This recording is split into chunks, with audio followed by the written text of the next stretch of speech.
ఇప్పుడు ఒక తండ్రిని తీసుకోండి. తండ్రికి మొదటి సంతానం అబ్బాయి.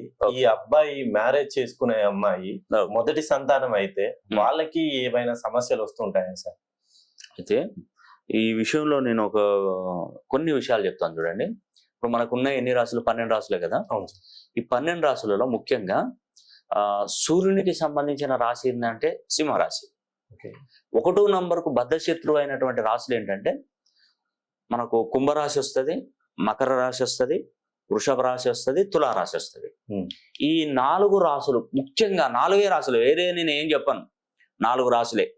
ఈ 4 రాశులకు ఈ శనికి సంబంధించిన రాశి, శుక్రుడికి సంబంధించిన రాశులలో చూస్తే తులా వృషభనో శుక్రునికి సంబంధించిన రాశి, మకర కుంభనో శనికి సంబంధించిన రాశి.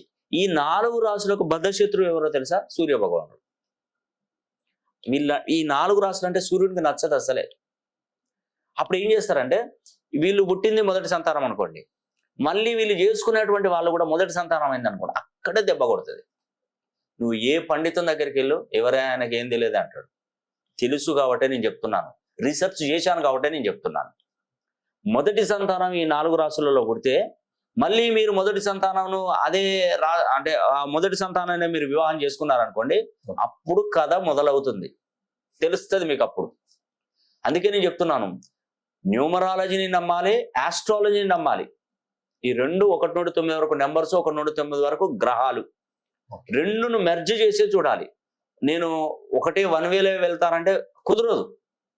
నేను జ్యోతిష శాస్త్రం ప్రకారమే నేను గణాలు కలిసినాయి అన్నట్టు కుదరదు. బర్త్ నెంబర్ కలవాలి, డెస్టినీ నెంబర్ కలవాలి, పేర్లు కలవాలి, సంఖ్యాబలం కలవాలి, అప్పుడు వివాహం చేసి చూడండి.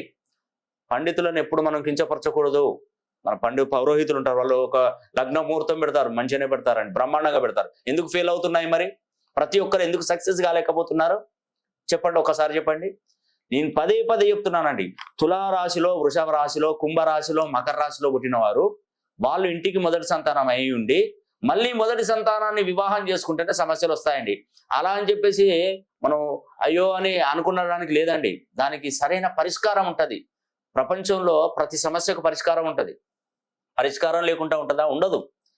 ఖచ్చితంగా జరుగుతుందండి. అలాంటి పరిష్కారం నేను చెప్తానండి తప్పకుండా. చిన్న రెమెడీస్ తోని మీ పేరులో ఉన్నటువంటి సంఖ్యాబలం మినిమం 360 డిగ్రీలు 2500 ఫ్రీక్వెన్సీ పైన పెట్టుకుంటే అయిపోయాయి. ఇంకేముంటుందండి, ఏ సమస్య రాదు.